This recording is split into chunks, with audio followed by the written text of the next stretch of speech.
El Congreso de la República aprobó de urgencia nacional la Ley Emergente para la Conservación de Empleo. ¿De empleo o de privilegios? Participe del tema de la noche con el hashtag SF Ley Maquila. En esta oportunidad hablaremos de lo aprobado por la 8ª legislatura y también que siguen los problemas en FCN.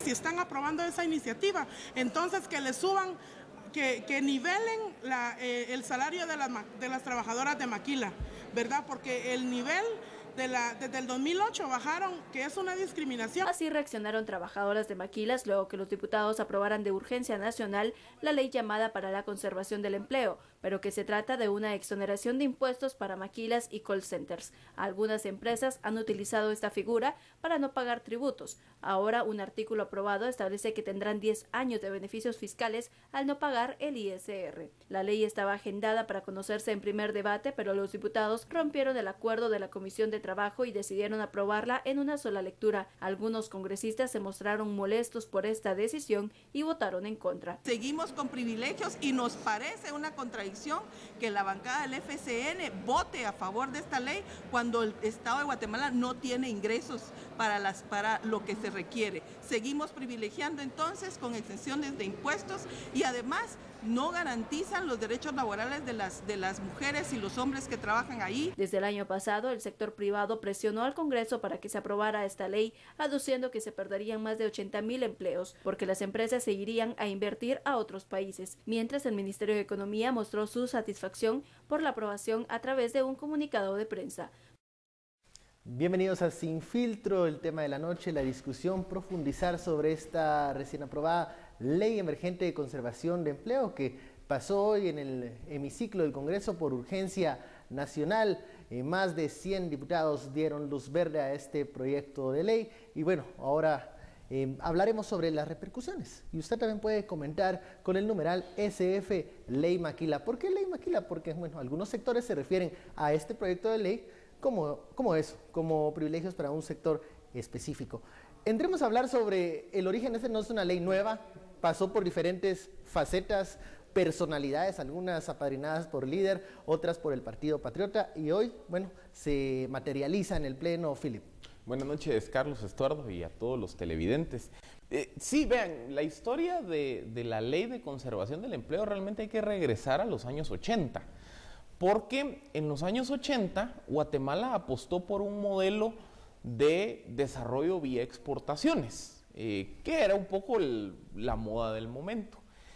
Entonces Guatemala y varios estados, casi la mayoría de estados de América Latina, establecieron políticas para incentivar la exportación como un mecanismo de crecimiento económico.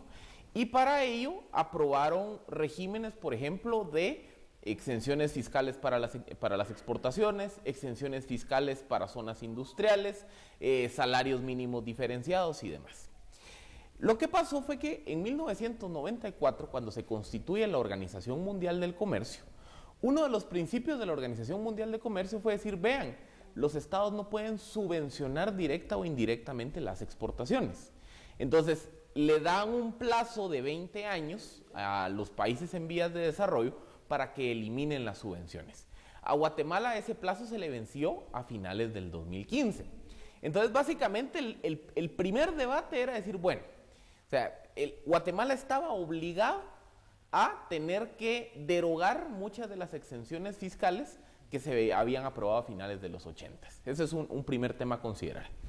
Pero mientras eso pasaba, El Salvador, Honduras y Nicaragua hicieron procesos de aprobación de nuevas leyes que se adecuaran a su compromiso ante la Organización Mundial de Comercio. Y lo que ocurrió fue que estos tres países lograron obtener una exención del ISR por periodos entre 7 y 15 años, para particularmente el sector textil. Entonces, el problema que le empezó a generar a Guatemala es decir, bueno, cuando los empresarios del sector maquila empezaron a ver que la ley se vencía a finales del 2015 y que en El Salvador, en Honduras y en Nicaragua, ahí se había hecho una exención de impuestos, básicamente empezamos a ver un proceso de migración de las maquilas hacia esos 3 países. Entonces, la ley de hoy es un poco la búsqueda de respuestas a los 2 fenómenos que se generan. El primero, que había que cumplir con la Organización Mundial de Comercio de reducir todas las exenciones fiscales, porque básicamente lo que se hizo con la ley de conservación del empleo fue que de 22 sectores que estaban contenidos en la ley original del 89, se redujo a 2, que es maquilas y contact centers. Y segundo, esa es la forma que Guatemala trata de conservar o evitar que El Salvador, Honduras y Nicaragua, que aprobaron sus respectivas leyes, se roben las maquilas locales. Ese es como el balance. Obviamente, el cuestionamiento que se genera es qué impacto fiscal va a tener, y creo que ese es un tema que también hay que debatir. Vamos a hablar, Estuardo, algunos centros de pensamiento técnicos han manifestado de que esto es difícil, ¿no? En el momento en que no hay un Estado fuerte que pueda vigilar si existen abusos cuando se dan estas exenciones fiscales. Desde 1989, lo mencionaba Philip, se ha dado esto, ahora se reduce a 2 sectores principalmente.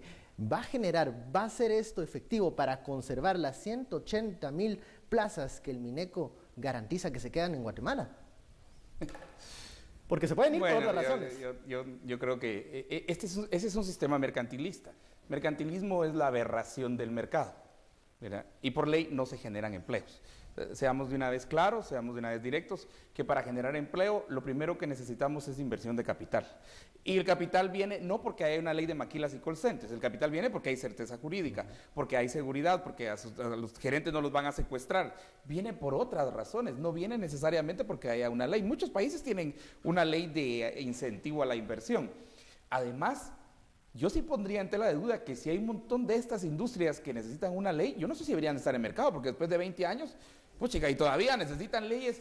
Y aquí hemos visto qué es lo que sucede con las leyes infantes, así se llaman. Y estas leyes de la infancia, así le llaman a ciertas industrias para promoverlas, lo que hacen es un privilegio. ¿Qué es un privilegio? Es un privilegio, es una ley privada. En este caso es una ley privada para maquilas y call centers. En el caso de la maquila es todavía más doloroso, diría yo, porque muchas empresas que no son maquiladoras, o sea, en la explicación, en el abanico más amplio, en la explicación más amplia, muchas se fueron a esa ley que de hecho terminó el año pasado. Ajá, hay una normativa, de hecho, en la ley aprobada, y es que las que estuvieron antes no pueden estar ahora.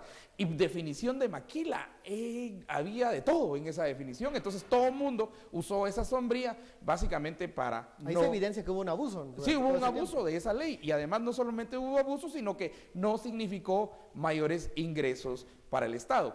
¿Cuál sería lo mejor? Es simplemente no tener ninguna de esas leyes. Y la gente que quiera venir aquí es porque hay seguridad, es porque hay certeza jurídica, es porque hay gente capacitada, es porque los programas de capacitación y con eso estamos ofreciendo mejor mano de obra para superar call centers y para superar maquilas. Esa es una etapa muy, muy básica en una economía. Vamos a seguir hablando de este tema. Nosotros nos vamos al primer corte de Sin Filtro. Le hacemos la invitación para que siga enviando sus comentarios al numeral SF, Ley Maquila. ¿Más beneficios o solo privilegios para algunos? Bueno, esperamos sus comentarios. Volvemos luego de la pausa.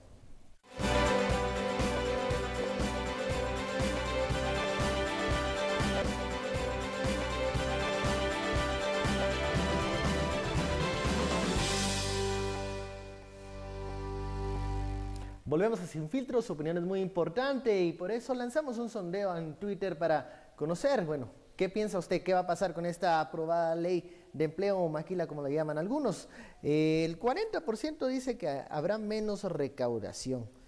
Un 49% dice que nada, que no va a tener ningún efecto. Y hay un 11% que piensa que puede, en verdad, generar polos de desarrollo.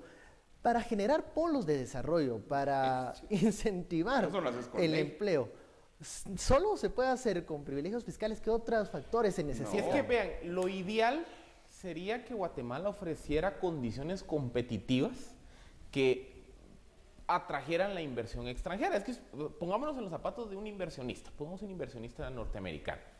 Las condiciones en términos de suelo, de productividad, de mano de obra, de capacitación de la mano de obra, del sur de México a Nicaragua son relativamente similares, o sea, en términos de capacidad productiva y demás. Entonces, la decisión de si yo pongo mi inversión aquí en Honduras, aquí en El Salvador o aquí en Guatemala, depende de lo que se conoce como la competitividad del país. ¿Qué es la competitividad del país? Bueno, temas como el precio de la energía, temas como estabilidad jurídica, certeza jurídica de la inversión, temas como, por ejemplo, facilitación de trámites, capacidad de la infraestructura. Y entonces ahí es donde Guatemala ofrece condiciones no tan favorables. Por ejemplo, hay un estudio del 2010 que evidenciaba que los contenedores en la red de comunicaciones del país viajan a una velocidad de 15 kilómetros por hora. Entonces, de entrada, eso como empresa me sube a mí el costo. Hasta hace unos 2 años que empezamos a ver una reducción en los precios de la energía eléctrica, Guatemala tenía la segunda factura energética más cara de América Latina. Todavía hasta el día de hoy, el costo de la inseguridad para las empresas está en torno al 7-8% de sus ventas. Entonces, ¿qué pasa? Hay una serie de rezagos estructurales que se tienen que atender, porque de lo contrario, por ejemplo, si yo soy empresario y yo estoy entre invertir en El Salvador o invertir en Guatemala yo sé que tengo que subirle un 8% a mis costos por seguridad. En El Salvador no es cierto, en seguridad están mal, pero todavía el costo extra de la seguridad en El Salvador está en torno a 5%. Entonces, digamos que lo que termina ocurriendo es que ante la debilidad de todos estos factores estructurales, como que la manzanita para atraer al inversionista es decir, mira, no te voy a cobrar ISR en los siguientes 10 años. Entonces, es como que irnos por la respuesta fácil de corto plazo en lugar de atender los problemas estructurales. Hay 2 temas que, bueno, tras esta aprobación vienen a la mente. Uno, ¿qué pasa con los derechos de los trabajadores de la maquila? Se ha hablado mucho de que a estas personas cuando una maquila quiebra, pues se va y los desconoce totalmente. Han habido algunas denuncias en ese sentido. Y lo segundo, ¿cuánto más o menos va a dejar de percibir el Estado? Que, por cierto, tiene problemas de recaudación por YX problemas que traemos desde la línea. O más visiblemente desde la línea. Vaya, ahí tenés un caso que definitivamente no va a traer ninguna inversión a Guatemala. Cuando sabes que para poder, ya estás produciendo en Guatemala, y no me refiero a maquilas ni a estos de los call centers, cuando ya estás produciendo en Guatemala y sabes que para poder meter tu materia prima a Guatemala va a haber alguien que te va a cobrar tanto, hasta el chonte que está en la salida hay que dejarle sus 5,000 pesos, ¿verdad? Entonces, eso no, puedes tener la ley más maravillosa, más linda, más perfecta. Eso no, las leyes no atraen inversión. Son factores que tienen mayor impacto para la inversión. ¿Por qué entonces cuando si fuese una ley y dicen es que hay más mano de obra barata, ¿verdad? Esa lógica no funciona así, no es la mano de obra barata. Además, ningún país desarrolla por mano de obra barata, ¿verdad? Los países desarrollan cuando tienen mano de obra calificada. De hecho, la calificación de la mano de obra es de mayor impacto para el desarrollo de un país que la mano de obra barata. Es un círculo maldito de mantener en la pobreza a la gente y en la ignorancia, que esa es la otra cuestión. Entonces, ¿cuánto va a traer de todos los que van a sacar, que estaban bajo esa ley, que ahora ya no van a estar y que pueden hacer una reconversión? Lo que hizo esta ley, como explicaba Filipe correctamente, es redefinir exactamente qué es maquila, que lo redefine a partir de textiles y luego los centros de los contact centers, los call centers, ¿verdad? Eso, vamos a ver qué impacto tiene. Hay actividades que tienen mucho mayor impacto en el Producto Interno Bruto, pero cuando aún miras que del producto, digamos de tus costos, 7% del Producto Interno Bruto lo tenés que gastar literalmente en seguridad, aparte de eso pagar impuestos. Eso sí hace cuestionar a cualquier inversión que hagan. Imagínate los costos del 7% que se tienen aquí en seguridad. Entonces son otros factores. Esta ley tal vez puede tener algún impacto en producción de mano de obra o dar trabajo pero hasta ahí, a lo que se quiere en el Estado, va a haber una gran diferencia. No hay zonas de desarrollo, no hay descentralización. Pero si hay una zona de desarrollo, dicen, mira, esas son las zonas francas, dice. Antes había una allá por mi pueblo, en Chimaltenango, la zona franca del Tejar. ¿Por qué si este pedacito de un todo es bueno para hacer negocios, ¿por qué no el todo se convierte en zona franca? O sea, hay una lógica equivocada en eso de hacer zonas sólico, cosas así. En este pedacito sí, Y que todavía se entonces hagamos todo el país, pues. Si realmente hay tanto desarrollo en esas zonas, ¿no? Vamos a lo cual dudo yo también. También dudamos de eso. Vamos al segundo corte. Al regresar hablaremos sobre el tema de FCN. Comienzan los secretarios departamentales a levantarle la voz a Edgar Ovalle. No están contentos con lo que sucede en las filas del partido oficial. Volvemos con ese tema luego de esta pausa.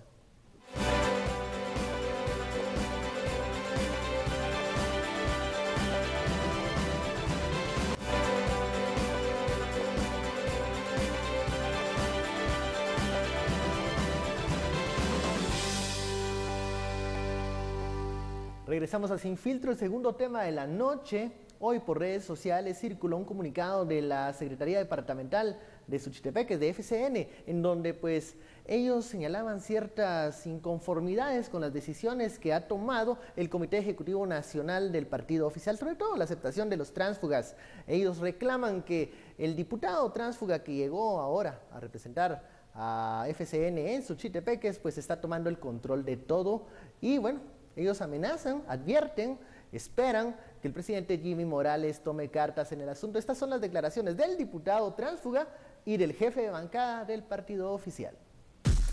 Estamos tratando de manera de hacer un buen equipo de trabajo para que esto permita que prácticamente el departamento de Suchitepeques salga adelante y que con el sector político podamos trabajar de una buena manera.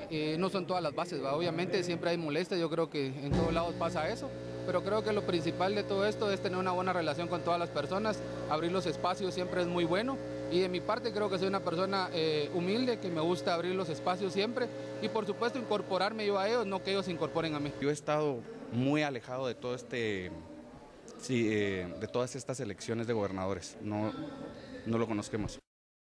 Las declaraciones del jefe de bancada y también del diputado tránsfuga, ahora oficialista, el diputado Juárez, por esta inconformidad en Suchitepeques. Al parecer los secretarios departamentales están viendo cómo se les va de las manos la designación del gobernador. Lista que se mantiene en secreto, el presidente creo que volverá a Guatemala y tal vez revela quiénes son los 22 ungidos.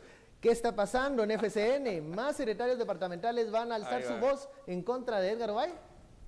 Bueno, primero el liderazgo en el Congreso es un liderazgo, vamos a ver, que haber sido remontado por el número de tránsfugas, el número de diputados electos por FCN, eso ya tiene, el diputado ya tiene una desventaja. De hecho, querían hacer hasta tercer jefe de bancada.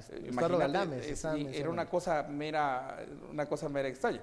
No, conocíamos jefe de bancada y eso, ahora tenemos jefe de bancada, subjefe de bancada, subjefe de bancada en FCN están generando. Pero Suchitepeques es el primer departamento, de hecho también, y eso lo pueden confirmar nuestros televidentes en Petén, ¿verdad? En Petén también hay bastante digamos, levantamiento, resquemor con relación a quién va a ser el gobernador, pero no solo eso, sino el control que tomaron los tránsfugas de toda la gente que hizo trabajo de base en Petén, en Huehuetenango, en Suchitepeques. Tal vez Suchitepeques es el primero que ha dicho, tenemos una inconformidad, pero vienen más. Esto le resta apoyo al presidente Jimmy Morales y al mismo tiempo le piden, el de Suchitepeques, le piden al presidente Jimmy Morales que haga algo, pero puede hacer muy poco. Porque no pudo hacer nada en relación a los tránsfugas, menos ahora que los tránsfugas son mayoría en el FCN. Y con el liderazgo de Puñalito, menos, ¿verdad?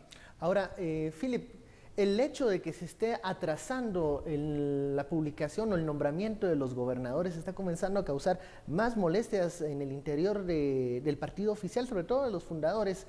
¿Qué vamos a esperar nosotros para el lunes, que previsiblemente o el fin de semana se conozca quiénes son los delegados del Ejecutivo en los 22 departamentos? Lo que pasa es que nunca va a haber una designación de gobernadores que termine satisfaciendo a todos, ¿verdad? Y estamos viendo, ahorita estamos viendo otro conflicto que en su momento lo predijimos aquí en este espacio, que es los nuevos diputados que se estaban incorporando al partido iban a querer su cuota de poder, y su cuota de poder en el cortísimo plazo era incidir en la designación de gobernadores. Pero vean lo que ha ocurrido. Hay departamentos en donde ya había un diputado de FCN y entró uno externo. ¿Quién va a poner al gobernador? Hay otros departamentos donde no entró uno, sino entraron 2 o más diputados tránsfugas. Entonces, entre esos 2 o 3 se van a disputar la gobernación. Eso es solo al interno del partido.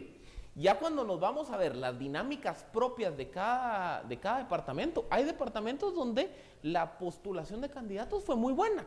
Hay donde fue caótica. O sea, en lo que hablamos, que aquí hubo casos o muy buenos o muy malos. Lo que termina ocurriendo es que toda esta presión de los tránsfugas viene a alterar el balance de poder a lo interno del partido de gobierno. Porque el diputado que dice, puchica, yo aposté por el partido cuando no era nada, yo aposté por Jimmy Morales cuando nadie daba un centavo por él, yo la sudé y llegamos hasta acá, y ahorita por querer jalarse diputados nuevos me van a hacer a mí, pues que de asombrero, ¿va?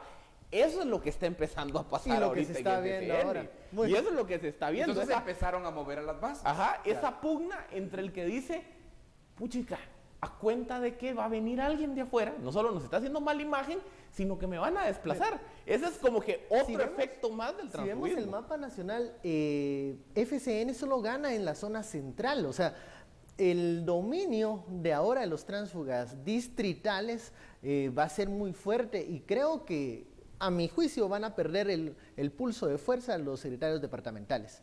O se dejan devorar por los tránsfugas o se van a alargar. No veo yo otra salida en donde ellos puedan incidir. Yo me voy un poquito más certero en eso. Los tránsfugas se los van a comer por una razón sencilla. Los tránsfugas van siendo mayoría dentro del partido, porque superaron al mismo diputado selecto por FCN, van a poner, ¿qué? Gobernadores. Y la alianza gobernador-tránsfuga, esa mancuerna va a funcionar esa mancuerna a la perfección. Va a aplastar ya estamos celebrando esta media los hora. secretarios departamentales. Vamos a las conclusiones, Philip, en estos dos temas. Vean, un tema que hacían la pregunta es el efecto fiscal. Es que vean, paradójicamente, la recaudación de ISR va a subir, por lo que hablábamos. Aquí lo que pasó es que antes había 22 sectores que se podían acoger al régimen de maquilas, ahora en la ley se bajó a 2. Eso quiere decir que hay 20 sectores que sus privilegios formalmente desaparecieron. Entonces vamos a ver un aumento de la recaudación de ISR en el corto plazo. Y con el tema de los tránsfugas, también otra pregunta que nos hacían es si eso puede llevar a algún tipo de fractura de partido. Yo creo que no, porque el día de mañana ya entra en vigencia las reformas a la ley orgánica del Congreso, y tal y como lo habíamos mencionado, para los diputados que renuncian de su bancada a partir de mañana pasan a ser diputados de segunda categoría. Entonces, hoy, como se quedó amarrado el balance de fuerzas en el Congreso, así se va a quedar. Estorlo, rápidamente, que estamos cerrando. Ahí están todos en la misma cama, tránsfugas y FCN. Ahora solo falta que se metan a la cama también los gobernadores y el tamal está hecho. Y con relación a la ley de Maquila, o ley Maquila como le decimos, en realidad es la libertad, ¿verdad? Y luego inversión en ciertas áreas, sobre todo comunicaciones, energía, en capacitación, lo que nos va a hacer más competitivos, no una ley. No una ley. Muchísimas gracias por esta media hora de análisis, Estuardo, Philip, y a usted también, gracias por sintonizarnos. Esto es Sin Filtro, en donde usted se queda con la última palabra, saca sus conclusiones. Nos vemos mañana, siempre desde las 10 de la noche.